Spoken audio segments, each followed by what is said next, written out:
kabar semua? Semoga kalian sehat selalu ya. Oke, hari ini kita belajarnya agak berbeda. Belajarnya dari video supaya lebih simple. Kalian juga bisa ulang-ulang materinya kalau misalnya belum ngerti, gitu ya. Dan ingat kalian sebelum mengerjakan tugas di e-learning yang sudah dipublish, kalian harus nonton ini sampai tuntas dan fokus dulu. Karena panduannya ada di sini, jadi kalian tidak usah capek-capek cari jawabannya di Brainly di Google manapun itu, karena I think it's wasting your time actually. Semuanya sudah ada di sini, dan kalau mau tambah-tambahin dari buku bolehlah.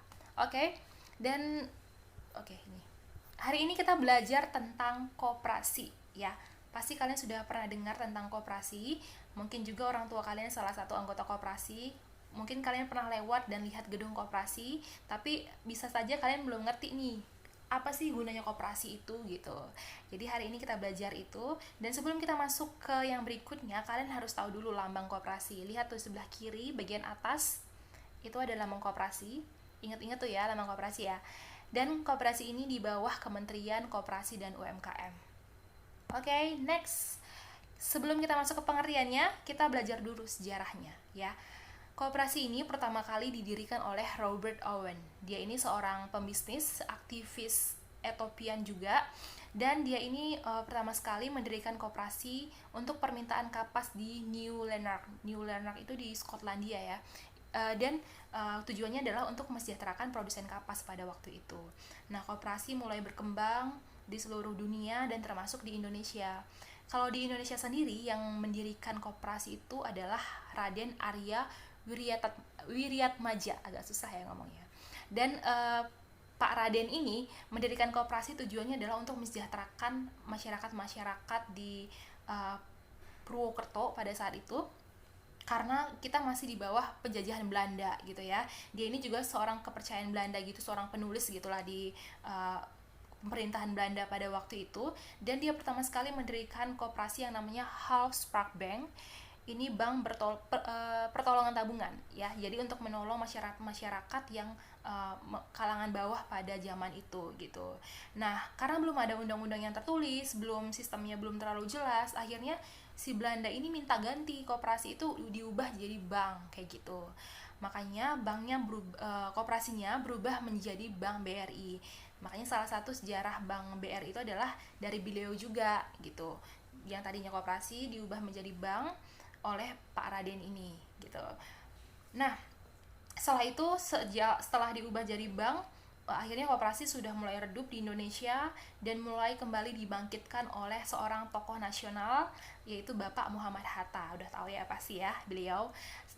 Beliau adalah aktivis koperasi yang aktif menulis buku tentang koperasi, sebagai mensosialisasikan koperasi juga. Pokoknya jasa Bapak ini sangat luar biasa di koperasi gitu.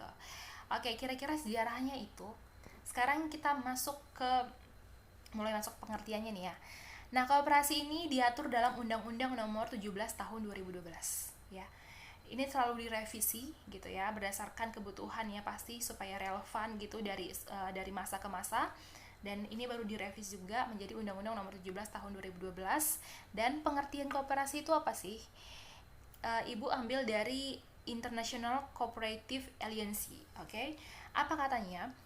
Perkumpulan otonom dari orang-orang yang bersatu untuk memenuhi kebutuhan dan aspirasi ekonomi, sosial, budaya melalui perusahaan yang mereka miliki dan dikendalikan bersama gitu. Jadi kumpulan orang-orang yang membentuk suatu koperasi itu adalah orang-orang yang memiliki kepentingan bersama, mau mensejahterakan mensejahterakan sama-sama gitu. Jadi kesejahteraan itu nggak dicapai untuk sendiri-sendiri dan nggak untuk mencapai keuntungan sendiri gitu.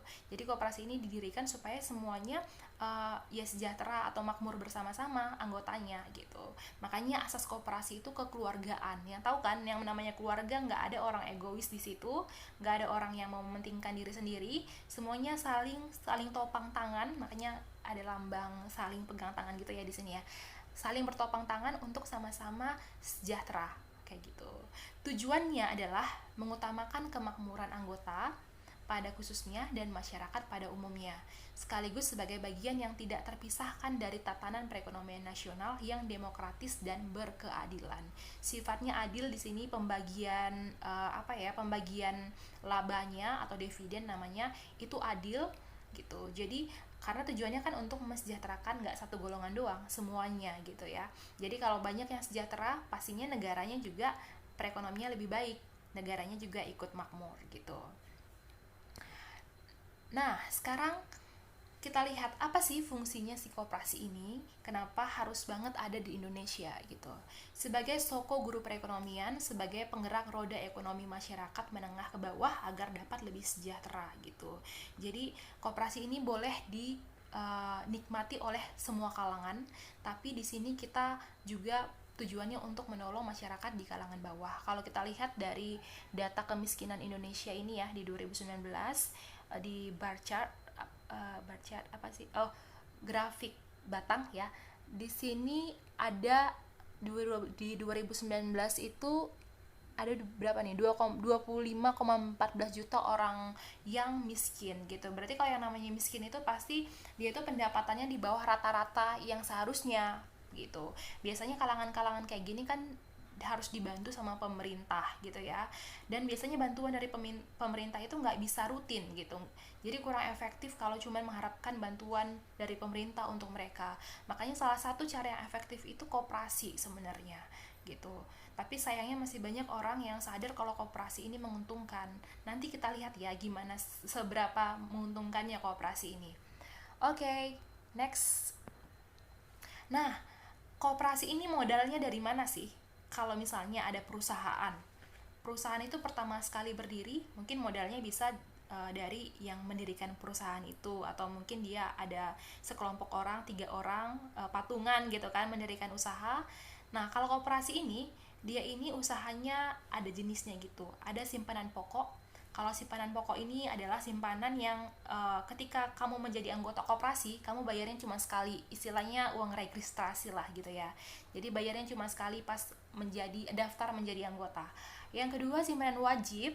Nah, ini yang sifatnya temporary atau simpanan yang rutin. Dia itu mungkin sekali sebulan atau sekali seminggu, itu terserah sama kebijakan koperasi lah. Nah, dan ini dia juga kita menyetorkan nggak terlalu besar juga gitu, mungkin 50.000, mungkin 100.000, itu tuh kebijakan koperasi masing-masing. Dan juga simpanan wajib ini semuanya anggota itu sama gitu ya. Kalau misalnya ada anggota kaya banget, cuman sedikit kaya, nggak kaya, itu nggak boleh dibedakan berapa simpanan wajibnya. Kalau tadi simpanan wajib anggota 100.000, semuanya harus bayar 100.000, nggak boleh lebih, nggak boleh kurang gitu. Dan simpanan sukarela, nah kalau ini boleh, terserah mau ngasih, yang namanya juga sukarela ya, terserah mau ngasih berapa dan terserah juga mau ngasih kapan gitu. Dan ada namanya dana cadangan. Ini adalah bagian dari SHU. Jadi keuntungan koperasi yang akan dibagikan ke anggotanya disebut SHAU ya, sisa hasil usaha. Jadi bagian dari SHU ini nanti nggak semuanya dibagikan ke anggota, tapi ada nanti disimpan untuk jaga-jaga, kiranya nanti misalnya usaha koperasi itu lagi menurun, jadi boleh dipakai uang cadangan gitu, makanya ada namanya dana cadangan. Terus satu lagi yang terakhir, hibah. Hibah ini pemberian dari perorangan atau lembaga. Kalau hibah kita nggak bisa ngarepin ya, soalnya itu unpredictable gitu, bisa dapat bisa enggak. Jadi intinya dana koperasi itu dari paling pokok itu dari simpanan pokok, wajib, sukarela.